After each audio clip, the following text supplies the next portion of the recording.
বহু অপেক্ষাৰ অন্তত প্ৰকাশ পালে 2023 চনৰ NMMS এক্সামৰ ৰিজাল্ট। তোমালোকে বিদ্যাৰ্থী নামৰ যেটো মোবাইল এপ আছে, মোবাইল এপত গৈ তোমালোকে ৰিজাল্টটো চাব পাৰিবা। আৰু যদিহে তোমালোকে ৰিজাল্টটো চাব নোৱাৰা বা নাজানা, তেনেহ'লে ভিডিঅ'টোৰ শেষত মই এটা হোৱাটছআপ নাম্বাৰ দি দিম। সেই হোৱাটছআপ নাম্বাৰটোত তোমালোকে মেছেজ কৰিবা, মই তোমালোকক এই পিডিএফটো দি দিম। ঠিক আছে। এই পিডিএফটো ডাউনলোড কৰাৰ পিছত বা তোমালোকে হোৱাটছআপত মই দিয়াৰ পিছত তোমালোকে ইয়াতে চাব পাৰিবা যে কিমান গৰাকী ছাত্ৰ ছাত্ৰীয়ে পৰীক্ষা দিছিলে, তাৰ ভিতৰত কিমান গৰাকী ক্যান্ডিডেট সিলেক্ট কৰা হ'ল টোটেল, গোটেইখিনি ইয়াতে তোমালোকে পাবা। ঠিক আছে। তাৰ পিছত আছে list of merit wise apply list of district wise applied appeared selected candidates of national means cum merit scholarship NMMS examination 2023। Baksa ডিস্ট্ৰিক্টৰ টোটেল এপ্লাইড ক্যান্ডিডেট আছিলে 371 জন। 371 জনে পৰীক্ষাটোৰ কাৰণে এপ্লাই কৰিছিলে। তাৰ পিছত পৰীক্ষা দিছিলে 339 জনে, আৰু তাৰ ভিতৰত 100 জন সিলেক্ট হৈছে। তাৰ পিছত বৰপেটা ডিস্ট্ৰিক্টৰ 1301 জনে দিছিলে, তাৰ ভিতৰত 1235 জনে সিলেক্ট হৈছে। 1235 জনে পৰীক্ষা দিছে, 140 জন সিলেক্ট হৈছে। ঠিক তেনেদৰে ইয়াতে প্ৰত্যেকখন ডিস্ট্ৰিক্টৰে দিয়া আছে যে কিমান গৰাকী সিলেক্ট হৈছে। ঠিক আছে।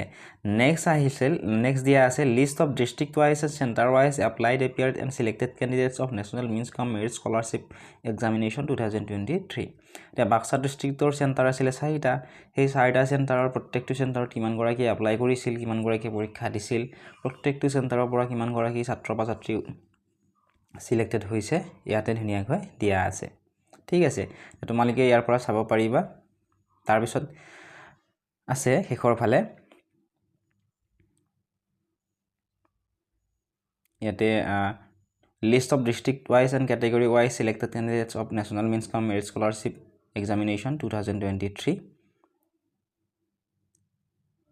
তাৰ পিছত আছে list of NMMS examination centres for the year 2023। এইকেইটা চেণ্টাৰত পৰীক্ষা হৈছিলে 2023 চনত।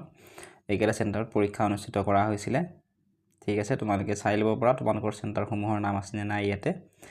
তাৰ পিছত আছে top 3 rank holder students in order of merit national means cum merit scholarship examination 2023।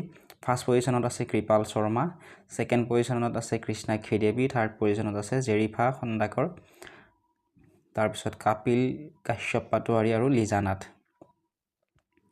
ঠিক আছে। নেক্সট আছে মৃত্তিকা কাশ্যপ, সুমন নাথ, সুমন কলিতা, কিমান নম্বৰ পাইছে তেওঁলোকে ইয়াতে দিয়া আছে। ইয়াসমিন আখতাৰা। ঠিক আছে। দিয়া এনেদৰে তোমালোকে চাব পাৰিবা। তোমালোকে ডেছক্ৰিপশ্যনত এটা হোৱাটছআপ নাম্বাৰ পাবা। সেই হোৱাটছআপ নাম্বাৰটোত NMMS এক্সাম PDF বুলি লিখি দিলে মই তোমালোকক PDFটো দি দিম, তাৰ পৰা তোমালোকে চাই ল'ব পাৰিবা। চেনেলটো যদি ছাবস্ক্ৰাইব কৰা নাই ছাবস্ক্ৰাইব কৰি